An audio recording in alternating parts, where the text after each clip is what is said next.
रक्षा के लिए आगे आना ही होगा। उन काफिरों को अब बताने का समय आ गया है कि हम मुसलमानों में भी इतनी ताकत है जितनी हमारे बुजुर्गों में। जैसे उन्होंने इन हिंदुओं पर राज किया था, ठीक वैसे ही हम भी इन काफिरों पर हुकूमत चलाएंगे। कौन कौन हमारे साथ है? हम सब साथ हैं। हम सब साथ हैं। बोलो नारे तकबीर, अल्लाहू अकबर, नारे तकबीर, अल्लाहू अकबर, नारे तकबीर, अल्लाहू अकबर। कब तक, मैं पूछता हूं कब तक कायरों की भांति जिएंगे हम? कब तक?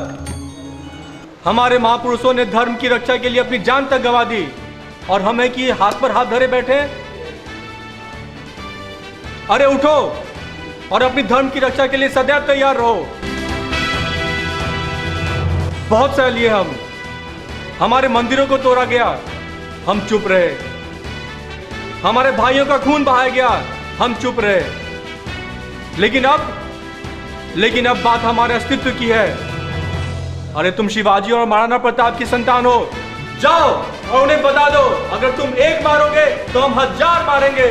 हर हर महादेव, हर हर महादेव, हर हर महादेव, हर हर महादेव। सलाम भाई। सलाम भाई। मौलाना जी सही बातें कह रहे थे। इन हिंदुओं को हमें सबक सिखाना ही पड़ेगा। सही कह रहे हो। उन्हें लगता है कि ये देश सिर्फ उनका है। हमने भी तो इसी मिट्टी में जन्म लिया है, हमारा भी तो हक बनता है इस देश पे। अरे किस हक की बात कर रहे हो तुम लोग? ये देश हमारा है। ये आर्यवर्त आर्यों की धरती है। अरे तुम्हारे पूर्वज तो लुटेरे थे, लूट खसोट करने के लिए यहाँ आए। इस बंटवारे के वक्त हमने तुम्हारा मुल्क पाकिस्तान तुम्हें दे दिया, लेकिन तुम लोग बेशर्मों की भांति यहीं पड़े रहे। जुबान संभालो नहीं तो क्या?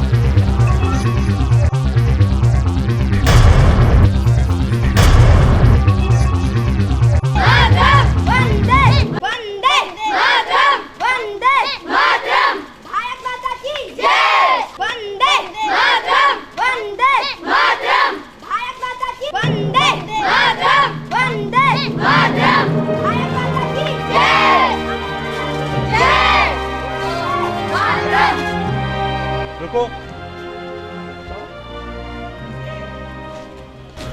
कम नहीं आता तुम्हें? मुसलमान होके हिंदू के साथ नारा लगाते हो और तुम इनके साथ घूम रहे हो। अरे जो देश के नहीं हुए वो तुम्हारे क्या होंगे?